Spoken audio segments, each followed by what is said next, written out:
we just want to talk about Super Rugby. Dip it into Super Rugby. Do a brief enough preview on it, because there were some class games in Super Rugby at the weekend just gone. There were. Special shout out to the Reds, who put on a bit of a show and were very, very combative in against the Highlanders, wasn't it? The Highlanders, that's right. And just a really, really good game back and forth that I didn't expect from them. We hadn't seen them all year. Based on last year's show where they were getting rid of Quaid and getting rid of all the ballers from the team and just playing a very boring non-Queensland Reds style. This wasn't the traditional Queensland, the loosey-goosey kind of thing, which I'm sure was what Thorne wants to stamped out, is just that looseness, which he's probably right in, because this was a team that looked very functional in many ways, but their scrum half, whose name escapes me right now, very quick, very technical dude, managed a great offload off the deck for the Rada try. But both their set of halfbacks look a decent head on their shoulders, not averse to kicking when it's on, but also their shape is good enough that they can get wide when they need to. They seem to be looking to try and suss out where the space is and find it either through kick or pass. And they stayed in it in New Zealand, which is so unprecedented for any iteration of the Reds. They should just be getting hammered in that game. They weren't at all hammered in that game. They were very competitive in it and somewhat physically lacking sometimes, but not throughout the whole 80 minutes, and they just kept touch. And the other thing that I do have to mention is just the Highlanders were stuttering a bit to allow that to happen. Things like their line out, they lost several of their own throws badly through just timing issues and rustiness. And I would say the same thing about certain performers in the back line, particularly Ben Smith, which is such a rare thing, because he did grab a try and all, but he actually had a few touches that were not good, which is so rare that it's worthy of a mention, because I just cannot recall a game in which I've seen Ben Smith do anything wrong at all. Occasionally the team does something wrong because Ben Smith hasn't seen the ball in 20 minutes. Sometimes the All Blacks get that wrong. But so rare is it that I see him not make the right play. And there were instances, there was one where he went to try and catch a ball and keep it in play, but his foot was on the line. It's that's very un-Ben Smith. A few loose passes to deck as well. And it's just it was a stuttery thing. You can still put it down to only week 2. That's early it. days, maybe you gotta always contextualize it in that way. It's true. It's still August over there. But I'll be on the lookout of that, because if that starts to happen for the rest, I'll be worried about the All Blacks' chances in the World Cup. Yeah, very much so. Because if Ben Smith's not firing for Kiwi them, teams all over stuttering a wee bit. So for non-Crusaders Kiwi teams, that is. Yeah. But nobody else can stake a claim to having a very particularly solid the most start. shocking one was definitely what the Brumbies did to the Chiefs, because as much as we've been looking at the Chiefs and thinking even last year, suspecting that they're going to be on a decline a bit because of just the amount of their team, the whole team that they built being picked apart and all the great players from it pulled apart from Mackenzie, who's now at 10 for them instead of 15. Which is wrong. And Scotty Stevenson instead of 15, isn't he? You've got is Stephen Donald back there? He is back there for the Chiefs. But so you've got Donald in there, but I think you've got Gatland and Marty Banks, and I think you've another. No, Marty Banks is at the Highlanders. Yeah, no, I was going to say at the Highlanders. You've Gatland, you've Marty Banks, and who was starting at them? Ioane was starting at 10. Yes, yeah. So it's 3 perfectly viable 10s there, and then you have D-Mac playing out of position at 10 for the Chiefs. Yeah. From a New Zealand Rugby Union perspective, that doesn't make a whole lot of sense. No, it doesn't. Do you want him as 10 cover in the World Cup? Because no, you don't, because. Well, they've been starting him at 15, and now he doesn't even get to play there. So that none of that seems to make much sense. And for the Chiefs, it definitely doesn't make sense, because the boy's not a 10. Indeed, but it just means they're somewhat toothless in attack as they were in this game, but also shipping so many points against the Brumbies of all teams. What's going on in the world? Chiefs getting hammered. Listen, man, Canberra is a difficult place to go. Brumbies are one of the best teams probably in world rugby, I would say. I would say that most teams would be quaking in their boots, trembling at the sight of those sort of hoopy blue and white with a bit of yellow jerseys. No, I'm not having that. 54-17 though, it's such an unprecedented result. Very disappointing from a Chiefs perspective. Very heartening massive for Australian rugby. This is really good news, and that coupled not something we would have seen coming. No, this is something utterly but it's just great to see some competence from them finally, because that conference has just been an absolute hodgepodge of terrible rugby for the last few years, and it's just unpleasant to look at some of the horrendousness of the plays coming out of them for the last few years. So this is progress. This is much better for the tournament as a whole, and it's better for Australia's World Cup prospects, obviously. It feels like something that the union needs to take seriously, and probably is taken seriously. I mean, there's been a lot spoken of in the off season in Australian rugby. There's a lot of news flying out regarding Cheika and Scott Johnson and everything else. Yeah, but I'd say there's it's that on steroids behind the scenes, and I definitely think that, and I hope that they've identified the performances of the Super Rugby franchises as vitally important to what Australian rugby do and their prospects going forward, and that's so investing time and energy in them is massive, and getting and not just the Waratahs. No, indeed. As was illustrated very well by the Sunwolves, who managed to not win, because let's be honest, it's the Sunwolves, but 31-30. Yeah, a baller of a game, an entertaining game against the Waratahs. A cracking coach in Tony Brown. The Singapore thing is the thing that just really takes me out of it, because they don't get fans showing up there, and then in the stadium in Japan there was loads of fans, good crowd. They were able to do a zoom in on a fan who was wearing a Sunwolves jersey. Actually, a few of them. Imagine that. No, listen, it was all good. They had a couple of little class set piece plays, and Tony Brown just amuses me with his play calling, because one of those plays was the exact same play that Japan scored against South Africa in 2015. It's a double screen to an inside ball to a winger, and it was just that was one of the plays that led to their try. It was actually a South African winger who scored it as well. There you go.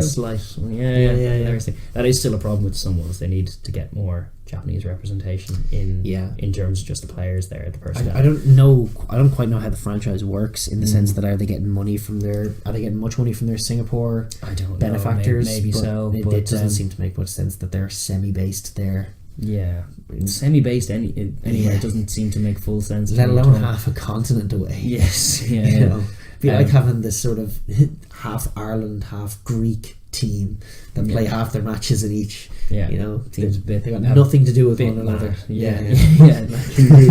bit mad.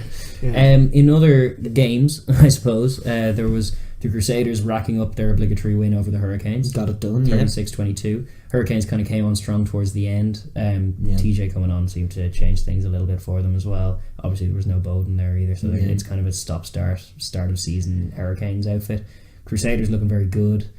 Absolute shout out to the Techers of who's the right wing. You need to find it. Matty Valley. Kind of for Richie Moanga's first try, their second, but just an absolute play of plays. Lovely to see some touchline awareness. It's normally in the finishing of the tries, but I just love the way wingers who are proper wingers just know where their feet are in relation to the touchline and how to keep in the field of play long enough to either get the ball down or get a magical offload, as was the case here. But his foot just kind of hovers over the thing. He keeps it off, suspended in the air, and just gets the ball away. And you love to see that. It's like complete technical. It is Matteelli, and apologies for forgetting that name. But yes, beautiful play. The Crusaders look a well-oiled machine, as always. Yeah, very fearful of any opponent facing them. To be honest, because they just look a little bit better than most of the teams.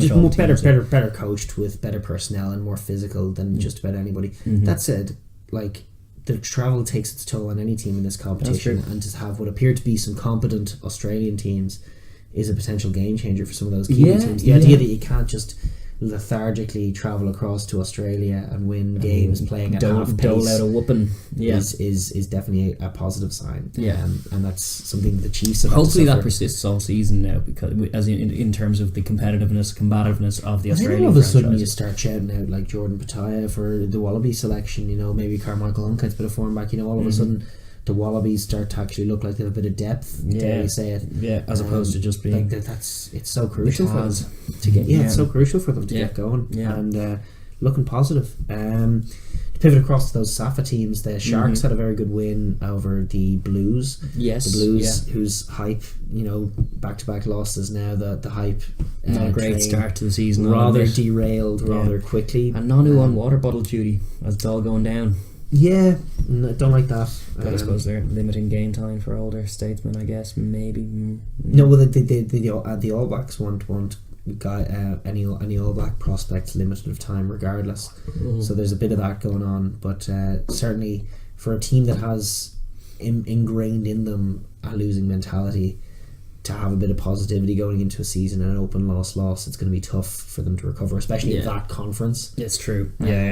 That said, it was actually a tough outing against a good Sharks team with a lot of good players. Nathaniel Wan coming in there back in and looking like I think the previous game that I'd seen him in was I saw him last week obviously for the Sharks, but prior to that I think the last game you would have seen him play was the All Blacks, beating the All Blacks in Wellington, where he defended brilliantly, and you just saw instantly back again. It's like a game a quicker Robbie bonus point try came off an absolute perfect read. It's like a quicker Robbie Henshaw. Like, he's very good in the contact. He strips the ball brilliantly. Like in terms of defensive centre, I mean, Jesse Creel, watch out! This guy's coming for your jersey, big time. He's a very serious good player. Prospect for sure. So it was an impressive win, to be honest. They kind of cruised past them and kept it on arm's length. I'm excited to look at them. You know, they got beat the Sunwolves in Singapore by a cricket score last week, and nobody quite knew what to make of that. But then the Sunwolves put up a very creditable showing against the Waratahs, and the Sharks go and do the Blues, who damn near beat the Crusaders.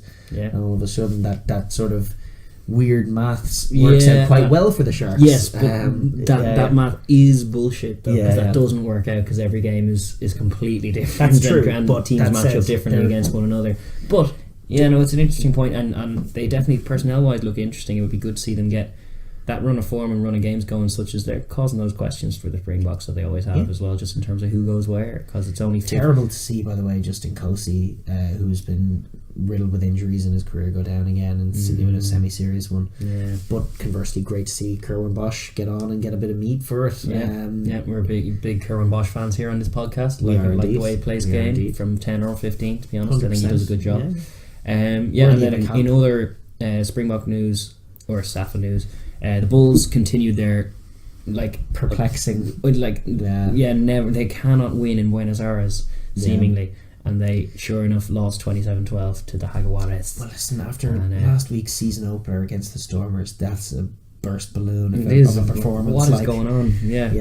That said, I didn't actually see the game, and the Jaguares are full of class Argentinians, and I'm not going to speak ill of them, because I think that's there's every chance that's a class Argentinian performance. I just don't know. I didn't actually get a chance to see it, but you will learn more as the season goes on. Obviously, things are going to bounce around, fluctuate a little bit more. But the other thing, like the Stormers, having done that last weekend, they went and beat the Lions. Well, beat the Lions at home. That's that's not an undoable thing. No, they're still a very good team on paper, the Stormers. Forget you got your Khaleesi's and your Peter Stephs.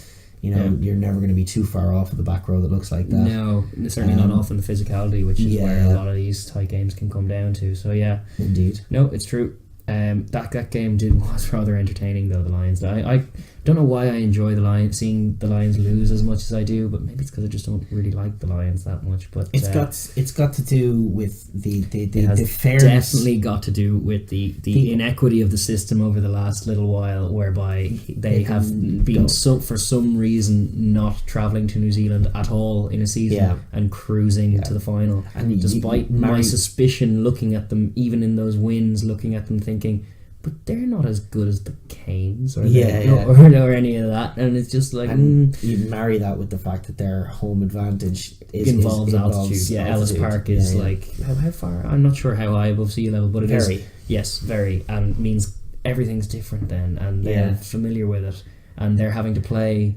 even in finals mode. They're playing all their games there, so they're not getting a fair game against the likes of the Hurricanes or whatever, and it's just there's definitely begrudgery there. There's also just the fact that while they were doing that, they were filtering into the Springbok team and led to what, to my mind, is the worst iteration of the Springboks ever in that lion-studded Springbok affair with Alistair Kutsia. So you had your Yankees and your Kutsia and your Kronya at scrum half, Yankees at 10, and then the centres would be Mapu and who was in there with him? I think it might have been Delindy and Mapu. No, it wasn't even. I can't remember who was at 12. I don't think Jesse Creel was on it. Right. Lionel Mapu was at 13. and then the back three was Skasan and Raymond Rule, or some rotation of wingers who cannot make a defensive play at all. And then you look at South Africa and you just look at all the wingers. In Nkosi and Dianti and Snyman and Colby, and there's others as well. For the Sharks, your man Mapimpi is an absolute baller of a thing, and he only got a couple of caps before he got injured last year for the South Africans. But he's a quality winger. And they just to have insane absentee depth. jerseys in that while that was going on was just baffling to my mind. But so it's kind of, for all of those reasons, I enjoy watching the Lions lose. And I'm sorry about that to any Lions bitter man right there, folks. It's only slightly. But that's what disappointed me about the Jaguars game in week 1. I wanted the Jaguars to beat them. They got it done against the Bulls. They did.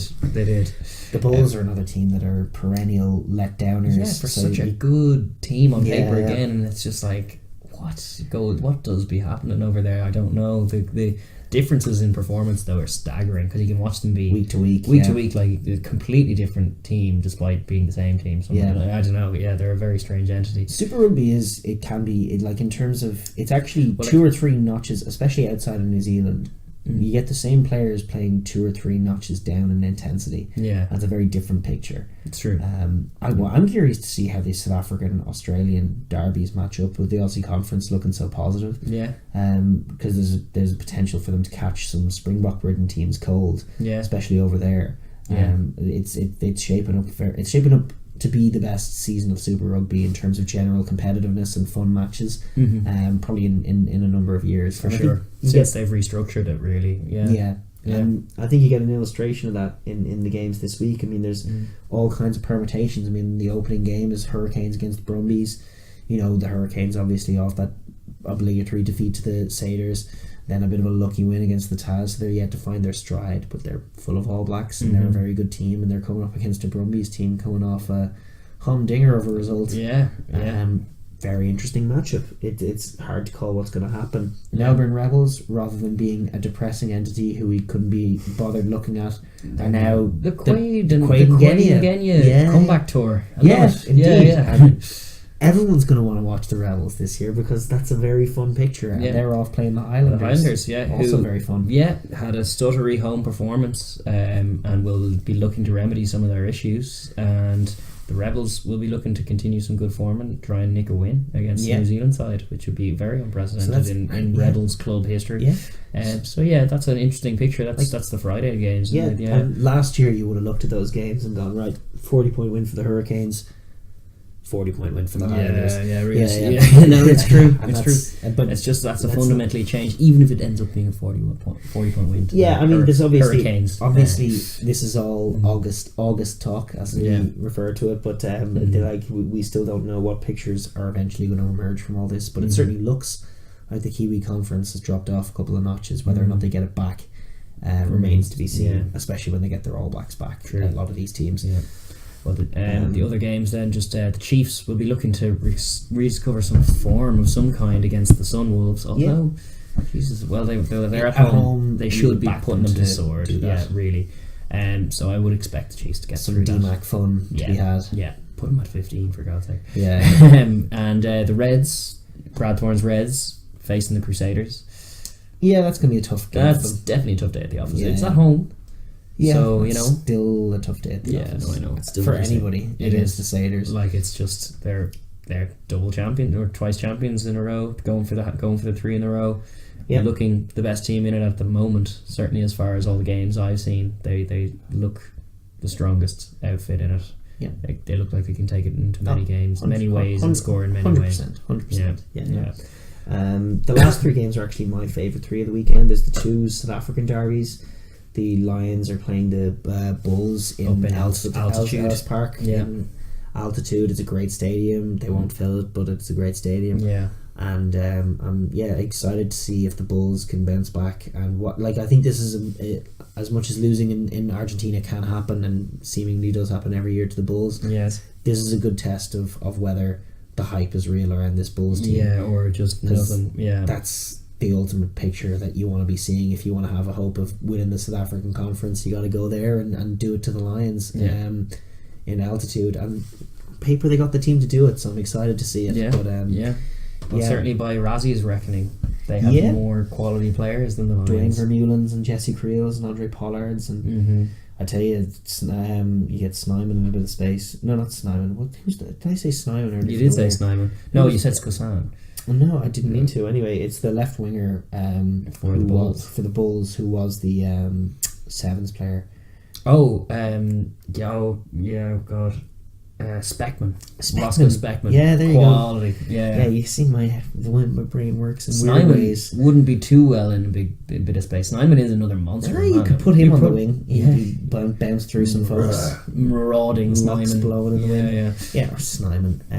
Speckman. A great addition to the tournament this year as well. Yeah. Like it's week one, grabbing some quality sevens he tries. Yeah. But yeah, he looks an absolute goer as a winger position, because he doesn't see. I think I said it last week as well. He doesn't seem to lack for the physicality, which sometimes happens with seventh players, particularly more so when you look at like people from the States. Carl Niles, when he had his brief tenure in Glasgow, like, they're too sprintery and they're not actually physical enough to be on a 15s pitch properly, because there's not enough space for them to just run around people. They have to actually create something or power through, and they're going to take hits, and a lot of times they're just not built for that. Whereas Speckman is like, he's a rugby player. Like 100%. he can take a hit, he can go backwards in contact and just present the ball, or he can bust through a tackle. You give that guy some space. He's gonna go as well. He still has that gas, and so he's an exciting prospect. He still probably needs to work a little bit on his coverage, but he's not really exposed that often in Super Rugby. The kind of the tactical kicking thing. If he wants to ever get picked for the Springboks, that's going to be a work on for sure. Learning curve for him. For sure. But it's like it's only week 3, and he's made a great start. It's all happy days. The Sharks, max out points so far, are hosting the Stormers. Up and down yo-yo of a start. It's another banging game. I'm excited to see it. Safa Conference throwing up some good games. There's a few guys who can work there. There's not infinite supply. Razzie's team is starting to look like it's taking shape, but there's a few guys who can force their way in. And the Sharks, would some of those boys that certainly fancy themselves for sure. Kerwin Bosch, have a go. Let's see how he can do. From 15, I would hope. And then the last game is the Jaguares against the Blues in Buenos Aires. Back off a win. Those Argentinian boys are going to be confident. The Blues, if they lose this one, they're dust. They're season's over already. And Auckland feels the woe. Feels the woe of it all. But it's a tough game for them, because they're back-to-back losses and they have to go to Buenos Aires now, which is like, it's getting there is tough enough, let alone going and playing. They're in a conference that isn't graded on a particularly kind curve. You lose your opening 3 games, you're done. You're dushed.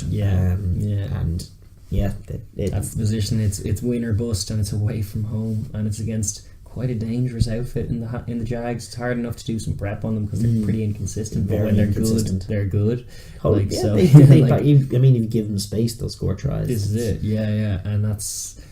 Their halfbacks have been so unimpressive, the Blues, that it's like, are they going to get any control over that game and try and marshal it? I don't know. Don't know if I'm optimistic for their chances. In fact, no. I kind of think I might see a Jags win and a. You always see a Jags win, though. To be fair, I have a rose tinted. I really want the Jags to be a class franchise that they have yet to be in any, at all. In any, remember the first year they came in, and it was just like reading their roster, going like, whoa, these boys this is the class. Whole Argentina team. And it's just like, nope, apparently not. And it's like, maybe Super Rugby's that good, or maybe Argentinian form is just something I don't understand. And I think it's more likely the latter. They do it differently over there from everywhere else. And they time. They're big into timing things. They time their seasons well. They're currently ranked 10th in the world. Yeah. Which, is that true? Are they the 10th best rugby team in the world? Depends on the day. So. Depends on the day. Yeah. But when it comes to World Cup time, they're definitely in with a shout and a tradition. They have confidence they can fall back on more than Jaguares, any kind of things, you know.